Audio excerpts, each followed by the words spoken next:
In today's video, we survived 100 days in Minecraft, except we're an axolotl. Yup, me and my friends joined a multiplayer Morph SMP, and this is how it went. The goals of this video is to join a powerful nation for world domination, survive through the nether banishment, and defeat the dragon. Will we survive till the end? Watch till the end of the video to find out. Also, we hit it, boys! 100,000 subscribers. Woo! Let's freaking go! You guys killed it. Next up is 150,000. So if you guys could hit that subscribe button, it'd mean the world to me. Finally, hit the like button for the algorithm, and let's get straight into it. Day 1. So we start this all off in a bit of a different place. We're not actually above the world, we're underground. Now there's a reason for this. Instead of spawning up there like a normal player would, we're not exactly a normal player. No. We're an axolotl. Now if you guys didn't know, axolotls actually spawn in lush caves. So that's exactly where we're beginning. I also decided to test if I had the ability to breathe underwater. Now I still got the bubbles for some reason, but they never went down. So I was able to survive in the water. The issue with axolotls is that they die in the air after 5 minutes. I think you guys can guess why that's a problem, but if you can't, let's just say the nether isn't looking too good for a water-based creature. But that's the challenge for future me, not me right now. My main goal was to get out of this cave. Luckily, there was a little bit of a water chute, so we climbed up it. What I also noticed was that there was a bit of iron in the lush cave, so you know damn well your boy was gonna go back and mine it. But for the meantime, we need to get some wood within the 5 minutes that we had of being above air before we start suffocating. Another problem that you guys might have missed is the fact that we have less than average health. And that's true, axolotls don't have that much health compared to a normal human player. This just made things all the more difficult. I also noticed that there was this huge castle right next to us. We were definitely gonna explore that, but we were not ready for that yet. On my search for wood, I also noticed that we were next to a village. I quickly scurried over there and took some of the hay bales. Got some wood and got a bunch of cobble. Stone Age. I also found a chest in the village, and within it, it had a leather chest plate. I mean, it's a start. It's not iron armor or anything, but I'll take it. Anything that can slow down my damage process because I don't have that many hearts. Another issue that I ran into was some of the villagers just didn't want to trade with me. I guess it's because I'm an axolotl. Bro, what is this slander? I don't deserve this. They so mean to me. Oh, and I also took their beds. But that wasn't all. I also took their animals during the night. I know, I'm sneaky. You know, this might explain why they hate me. My goal was to bring these 2 animals back to my base so I can put them somewhere for safekeeping so that I can make a farm later on. But lo and behold, we got jumped by some zombies. They did enormous amounts of damage, and I even had to build up just so I could be protected from them. You know, I thought the zombies were bad, but wait till you see the skeletons. I swear the skeletons on this version of Minecraft was relentless. So your boy ditched the animals. I went back home. Days 2 to 5. I woke up to the sounds of zombies above me. Now I didn't know exactly whether or not there was a cave above me besides the one I came in from, and I was a little concerned. We mined some of the iron that was down there as well, so I can make myself a bucket. That way I'll be more portable. This actually plays a crucial part in surviving the nether. I also decided to reap the resources that are here, such as coal and the other ores that I can find. And let's just go ahead and smelt those up. Oh, and also I kind of stole a lectern from them. Don't tell them, okay? Ain't no snitches allowed. While this was all happening, I also decided to break a bunch of wood just so I can get some resources to start building my base. I wasn't sure if I had enough, but I had quite a bit. I also need to make a new axe. And that's what we had so far. I know, okay? It's not much, but I really wanted to think about this one because if any other player on the server were to find this, I want it looking kind of nice, you know? We also went out of our way to actually get 2 cows, so this time we can actually breed them. As you can see, I put them in a pit, and there's a reason for this. No,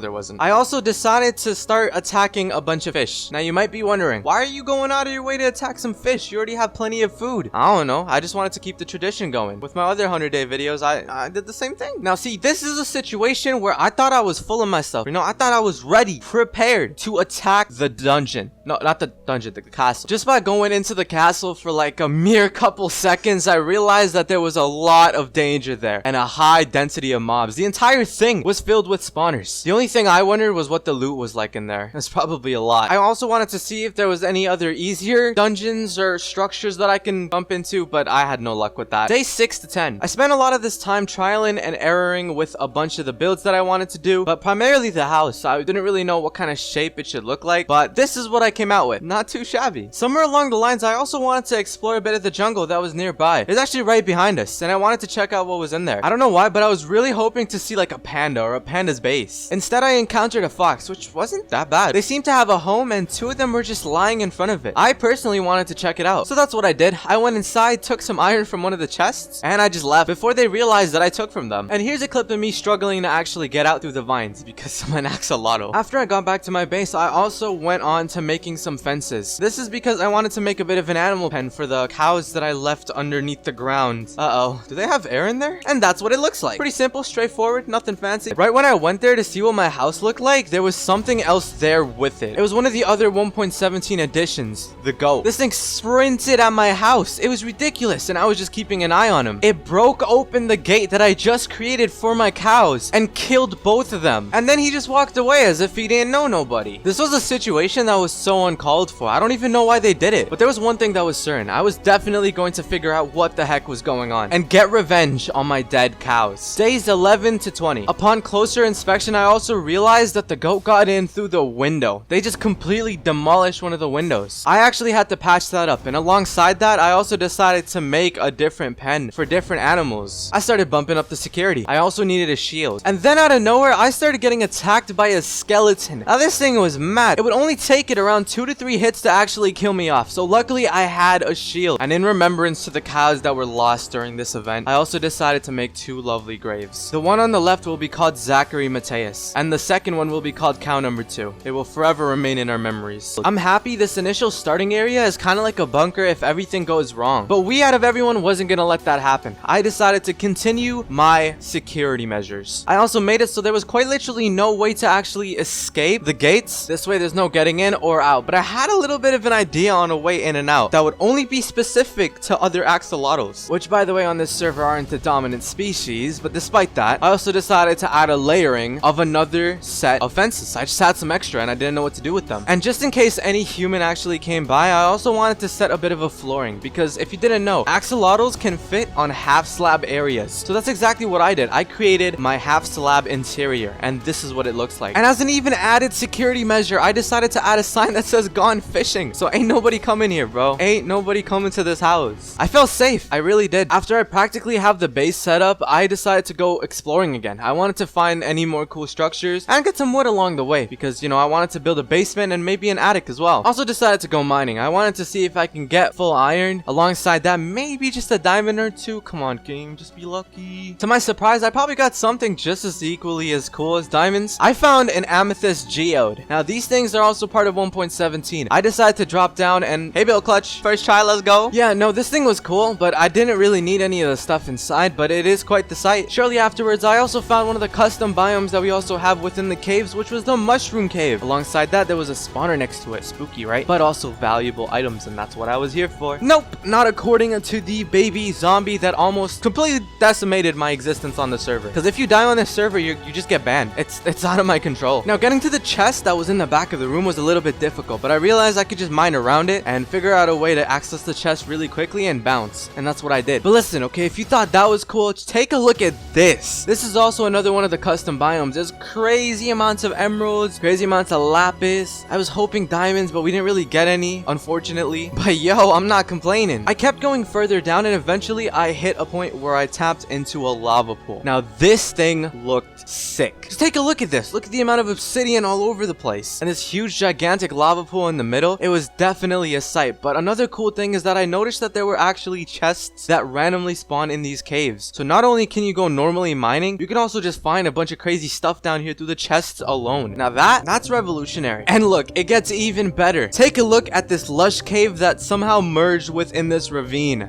These cave biomes are too much. Lush cave and a lava pool in the same place? Bam, there you go. Obviously, I'm not gonna keep every single thing I find here, but there was a lot of other cool things that I just had to skim over. Days 21 to 33. I took this time to wrap up the little mining trip that I had. And when I say little, I mean a very extensive mining trip where I just went biome to biome because I thought they were cool. Yeah, that sounds like something I'd do. On my way back, I was actually heading to the coordinates of my base, and suddenly I encountered a house. Not just any house. It's definitely not my house, but it was the goat's house. The goat that vandalized my property. Let me tell you, this goat had it coming for them, okay? I was gonna mess some stuff up. It was a good thing I knew where it was, but then I went into the mountains trying to get some creepers because I wanted some gunpowder. That way I can blow his house to smithereens, but that didn't go as well because I don't have a lot of help. Bummer. Instead, I decided with plan B. Arson! We're gonna blow it down. Burn it. I meant burn it, not blow it. It didn't take too long before we got to Flint and Steel, and we headed straight to his house. Hopefully he wasn't actually there. That way he'd be surprised and come back to a pile of ashes with his base just completely burnt down. Out here, it's kill or be killed, alright? And I was not gonna let that goat slide. Ain't no way. I snuck in through the back. I broke a little bit of a hole, enough of one so that I can fit through, and the goat can't, just in case he did catch me. Which he wasn't going to, because, you know, I'm sneaky with it. But to my surprise, he actually was at his base. I thought he would have been mining or like cutting down trees or something. Maybe I should have got the Flint and Steel a little bit faster, but it's fine, you know? He wasn't really paid attention to who made that noise when I broke the fence.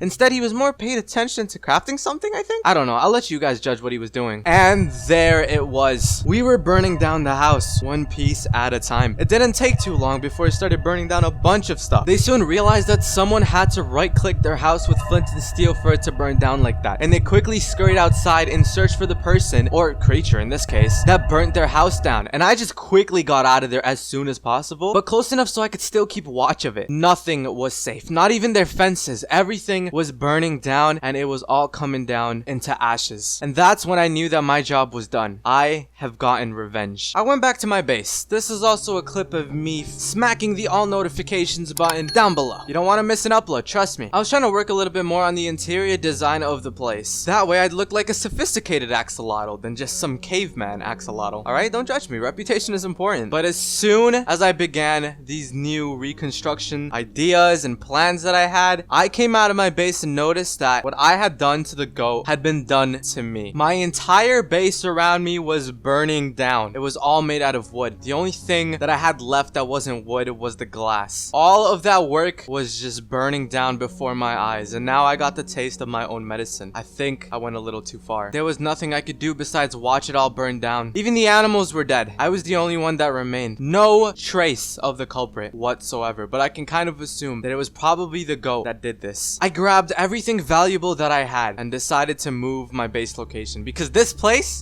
was not safe. I don't know what I was thinking making a base nearby a structure that massive. Days 34 to 40, I decided to go on a bit of a voyage. I wanted to find a nice place to live, alright? At first, I kind of wanted to be a nice green environment with a bunch of trees and a bunch of nice things, but instead I decided to opt out of that when I finally got myself around a huge batch of water. But here's why, because I am an axolotl. I need water to survive, so why not make an underwater house slash aquarium? Because I think that'd be kind of cool. Also, the rest of the axolotl team was living here as well, so your boy was with his people, or axolotls in this case. Now I know I've already made this mistake once, which was living near a gigantic structure, and as you can see right here, we were also near another one of these gigantic castles. But listen, okay, listen, this time around my house won't be able to be burnt down or blown up, and that's just simply due to the fact that it's underwater. All right, it's gonna be surrounded interior wise and exterior wise with water. How is it gonna burn down? Tell me. It's also gonna be practically made out of glass, so I should be fine. And we got straight to work. I decided to pick a spot. This seemed pretty decent. It wasn't too bumpy around this area, and it was pretty nice. I decided to place a crafting table and my trusty barrel. While I was thinking of what kind of shape that the dome that I was gonna make, aka the aquarium, was gonna look like, I got approached by a fellow axolotl. Now this axolotl was a little bit weird. I would go around labeling them, but there were way too many to label, so we'll just call him Axolotl Prime. He took me down to the main place that a lot of the axolotls were just kind of vibing at. It was actually really cool. It was kind of like a huge secluded area where they're safe from any predators. It was actually kind of sick. I also decided to make a little bit of a safe haven for them because obviously once they leave that cave, that's it. Like, they're just in the ocean. So my dome, since it was going to be filled with water, was going to be the little transitional phase. I also decided to put 4 markers down just so I know kind of like the space that I want to work with for this dome. I set out to get some materials as well because I definitely needed some more, and that's including the amount of sand that I needed. I needed a lot. Like, when I say a lot, I mean a lot. This stuff was dusty, yo. Once I got back, I kind of created a little bit of a smeltery and started smelting a bunch of the glass. That way I'd have enough to actually finish the dome. Once again, I was in the need of a mining trip, but this time around I needed lapis and I needed diamonds. Those were the 2 materials that I was primarily aiming for this time around because 1, just diamonds so I can upgrade my gear, and 2, to enchant. What else? Once I got back up, I also put a bunch of the coal that I needed to actually smelt the glass in the first place. Turns out I didn't even have that much, so that's also another reason I went on the mining trip. But I did get 9 diamonds, so that's a dub. I continued to work on the infrastructure of the dome. It was kind of looking nice. Days 41 to 50, and I was finally done with the dome. It was all good to go. Also, here's some dolphins kissing. I don't know. Hey, yo, that kind of sus, bro. But you know, while they were here, I let them in the dome them because I wanted to keep them as pets. And hey, it worked out. Not complaining. This is when we ran into a bit of a problem. I was really not expecting this, and I'm not even sure to this day if it was the same goat that we found initially, but some goat decided to drop by the base and just check it out for a bit. It was very strange. But I knew one thing for sure, that goats, from my experience, have not been the nicest of people. So what I was gonna do was I was gonna enchant my stuff so I'd be ready for anything this time. When something happens, I was ready to straight up just jump in and start slicing some stuff up. No regrets. I started utilizing the diamonds that I had for an axe and a pickaxe. Now I wasn't sure what to do, but I definitely needed a lot more diamonds, so that meant a second mining trip. When I went to go mining, I eventually found myself in a cave with a bunch of stuff, but I also started getting attacked by so many skeletons. I was so close to dying in so many of these occasions. Thank God I had a bunch of food and a shield, because if I didn't, the series would have just ended there. I would have got banned off the server and that's it. I ain't gonna let that happen, okay? Luckily for us, in this cave, we also found a bunch of the diamonds that we needed. Days 50 to 60. After this mining trip of ours, we also decided to head back up. Luckily, a lot of the ores also gave us a bunch of EXP to work with. Now, not a crazy amount of EXP, but enough for us to genuinely enchant a decent amount of our armor. And this is me going on an animal killing spree, as if I didn't already have enough food. I keep forgetting that I have a bunch of food. I just keep doing this. Oh, but the killing of cows was actually a bit strategic, because we needed some leather. I also needed some paper, so I went up to get a couple of the sugarcane, created a farm so we can get more sugarcane, and made a little bit of a hut for myself, and I waited there for a bit so the sugarcane can grow. Once the sugarcane was fully grown, I decided to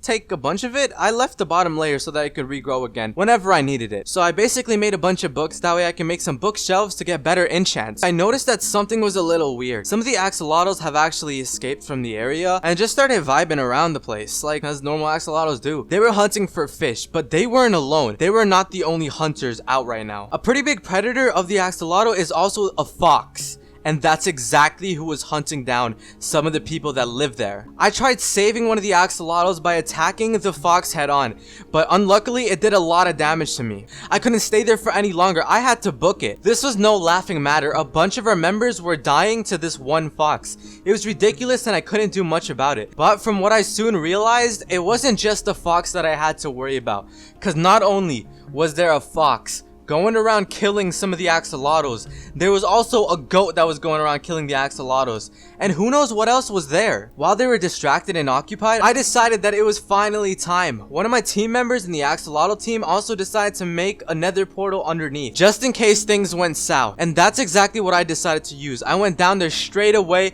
and went into the nether. Now you guys already know that I'm an axolotl, and to be an axolotl you'd need a source of water to be in every single 5 minutes. So I only had 5 minutes to actually be in there, then I need to get out, or so I thought. I decided to stay there for around 1 to 2 minutes, and before I knew it, I was put into a bucket. After talking to some of the admins on the server, I realized that if you go into the nether as any water-based creature, you kind of end up in a bucket if you're able to, and that includes things like pufferfish. But the problem is I'm unable to move without other people, so I need other axolotls. But then there's another problem because we'd both turn into water buckets. So I got some of my friends on to help me out. They were dealing with their own issues and problems on the server themselves with their species, and so we all decided to coexist with one another within the nether to get through it and get all the stuff we needed to kill off the dragon. It was all out war back there, and we weren't really eager to get back anytime soon. So it was a waiting game. Day 61 to 70. Finally, after all that time, I finally got some allies that can help me out. The first person that approached me was actually a fox. Now this fox was the one that was carrying me the entire trip within the nether. For this portion, I'm also going to be showing you some cinematics I got from Replay Mod, because when in actuality, when someone picks you up like that, the POV in the first person perspective is really weird and just glitchy. So we're gonna keep it like this. Enjoy the Replay Mod angles. The fox was honestly just exploring the area. He wanted to see if there was anything nearby, and eventually he saw a goat. But he kind of ignored it for the beginning because he thought that the goat was gonna attack him, so he waited for the goat to attack first just to make sure if he was friendly or aggressive. This was a smart move, especially when all the species out there are going through war right now. It is ridiculous out there, and we don't need any more chaos than what's already here. It's a little ironic when you think about it. We left the old area where our house was so we can avoid violence, just to end up being violent again. It was a bit of an endless loop, but we had hope. We wanted to create a bit of a peace treaty. That way that all these species species and the nations that are out there could come into a bit of a coalition. Because what if something external decides to attack all of us? We had to be prepared for the absolute worst. So we were looking into things that we can use as a bit of a signing treaty, but we didn't just want to use some normal paper because anyone can get that. We were aiming for the dragon egg. We wanted to place a dragon egg right into the center of it all to then rebrand, reform, and just revolutionize everything within this server. The Fox traveled for ages but eventually found themselves at a bastion. But the issue was it was guarded by a bunch of piglins and they didn't have any gold. So what happened instead was that the Fox was being attacked by the piglins. Then the goat decided to ram into one of them and save the Fox. And boom. That's how the trust was created. They both decided that they wanted to loot the bastion equally, so that both of them got a bunch of stuff. It seemed fair. In all honesty, it was a pretty decent idea. It didn't take too long before they were approached by the guards over there and attacked the goat as well. But then the Fox came in and saved the goat. What comes around goes around, I guess. Obviously, there was only 2 of them. Like, what more can they do? It was an entire heavily guarded area with a bunch of normal piglins inside, and that was very deadly. But what we decided to do was go into the center chest and loot it. Despite their efforts to swiftly grab the stuff and leave, it wasn't that easy. They decided to go into an all-out war.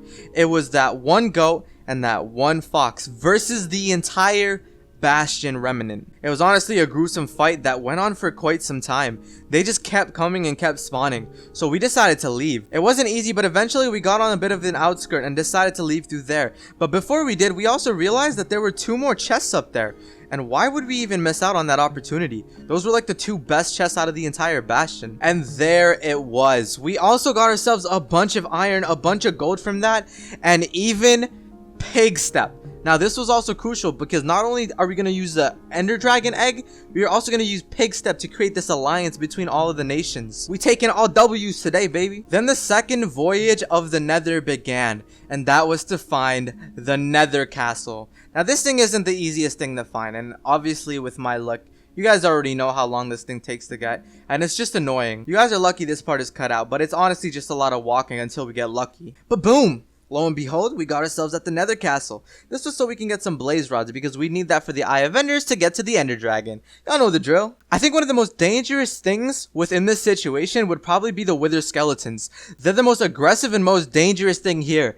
Then second to that would probably be the Blaze, and the third, the Ghast. It was ridiculous. To our surprise, the Fox also got themselves a Wither Skeleton skull. What are the chances of that? I'm telling y'all, I swear down, the things that we don't need, like this Wither Skeleton skull, are the things that we end up getting. Like, why? What for? But enough talk about my bad luck. And so the camping began. We started camping the blaze spawner, you know, as you'd normally do, especially in speedruns, for those lovely blaze rods. We needed a bunch of them, so we were there for a bit. Then began the third voyage, which was to find one of those red biomes, because we needed that to get ourselves a bunch of Enderman eyes. Luckily, we also remembered to get a bunch of gold from the bastion, and you know what that means. It's trading time. We only really had 1 piglin in the beginning, so it was super slow, but eventually we got a couple more, as you can see right here. There was a lot of random loot that we didn't really need, but got anyways because the piglins were being dumb.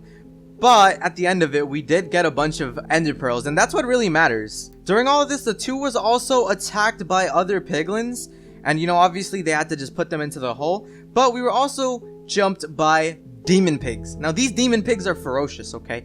I know the pain. Although I was in a bucket in the pocket of a fox, I knew the pain that they were going through. Also, the goat fell into the hole with all the piglins, and that was very dangerous because if they ran out of gold to trade with, the goat would have been the victim. As interesting as that sounds, that didn't happen. I was gonna say unfortunately, but I stopped myself. Instead, all 3 of us got out of there unscathed. Day 70 to 90. They weren't actually able to get all the pearls we needed. We needed a few more, so we just went to one of the blue biomes and started killing some endermen. After we got all the goodies that we needed, we decided to dip. It was pretty straightforward, though the portal was a little bit far away. But eventually we got back and went through the portal. Once we were finally back to the overworld, I was able to finally get my body back. Man, did it feel good to actually use the arrow keys again? It was nice, trust me, especially from that long nether trip. Unlike me, I'm able to breathe underwater, but the fox isn't able to breathe underwater. So I quickly went up to my enchantment room that I cleared out because I couldn't really properly enchant with water in it. You guys get the point. We decided to reassemble at the very top, where I initially started growing my sugarcane crops. This is where we decided to start devising a bit of a plan, because we needed a plan of action, right? We all had lowered amounts of health, so how are we gonna do this in the first place? But obviously we needed a bunch of beds to straight up kill the dragon, a bunch of food, and we need to actually get there. So we decided to throw the first pearl and head in that direction. It took a while because we were really far from the stronghold, and for some reason, the eye vendors kept going in weird directions. It's as if something was getting in the way of it. It was probably someone else's base with a modded item called the EEA, and it's a really annoying device by the way, but it's meant to throw players off. Eventually we reached a point where it was only going in one direction, and that was really good for us. We knew that we were nearby one of them, we just didn't know how far of a distance it was. Luckily for me, water was my element. Not to mention I was able to ride a boat, so once we reached the water portion, we were able to move through that pretty swiftly. And so did the goat.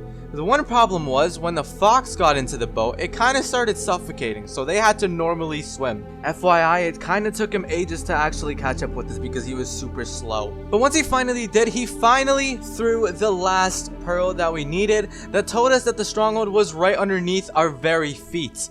Unluckily, it was underwater, but I was able to mine underwater, so we were straight chilling. I mined straight into the stronghold, and our main goal was obviously to find the portal so we can get to the end and kill off the ender dragon, bringing back the lovely egg.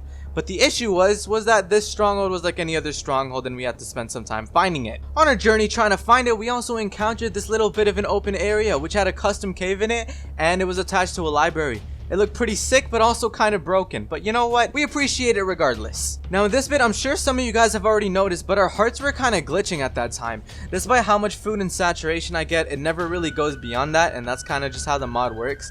It glitches sometimes for some reason. I don't really know how to fix that. But regardless, we kept moving forward, and I realized that those 3 hearts were kind of non-existent anyway, so I didn't consider them there. And at last, the goat has found the Ender Dragon portal. The issue was we still needed some wool, but despite that fact, we started lighting up the portal with the Eye of Enders, and this is what it looked like.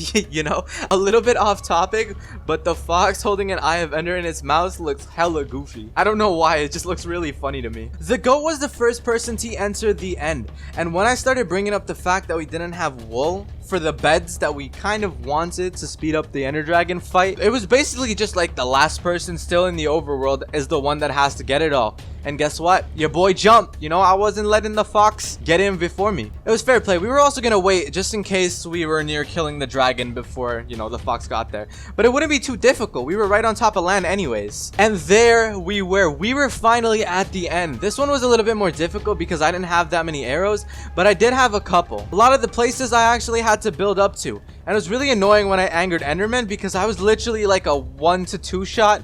It was ridiculous. In conclusion, it was not a fun experience and we didn't have beds, so it sucked. It took a while, but eventually the fox came back with the beds that we needed and, you know, basically distributed it amongst us. And here's one of the clips of me actually placing a bed and blowing it up. I was only able to blow up one. I don't know, the dragon died before I can place another, but we killed it. You know, it was a collective effort, but eventually we managed to kill off the Ender Dragon. And there it was.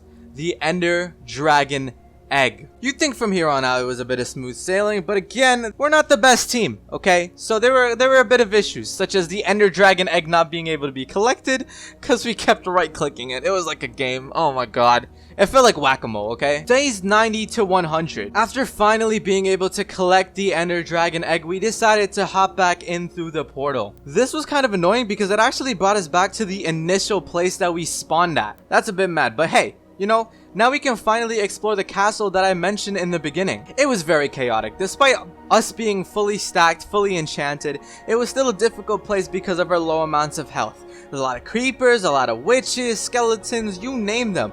Everything was in there. Not to mention there was a batch of TNT in there that we also blew up. So the castle kind of blew up a little bit. Let's just hope the owner of the castle doesn't find out that we were the culprits. It's for our sake. Eventually, once we were done looting the place, which we did get some pretty decent stuff, but it was stuff that we already had, mostly, we went on to go back to our bases and finally reunite the species. We gathered a bunch of the players and gathered them all in one place. And there it was. At the end of the day, what we decided to place down was a shulker box that was made out of the shulkers that the goat got from the castle, a dragon egg, the wither skeleton skull that we luckily got somehow, and the pigs that we got from the bastion remnant. We actually had 2, Both me and the goat had one. But all in all, this was a really good day. We also decided to move out of the original place that we were in to a much more snowy place, and it looked great. And this is how we decided to end off day 100. We decided to go by a cliff and all just stare into the distance. This was great, you know, we did a lot today, but it was finally over. With all good things comes an end. There was nothing we had to worry about anymore. All of the dangers in the world were gone, and we were finally at perfect peace.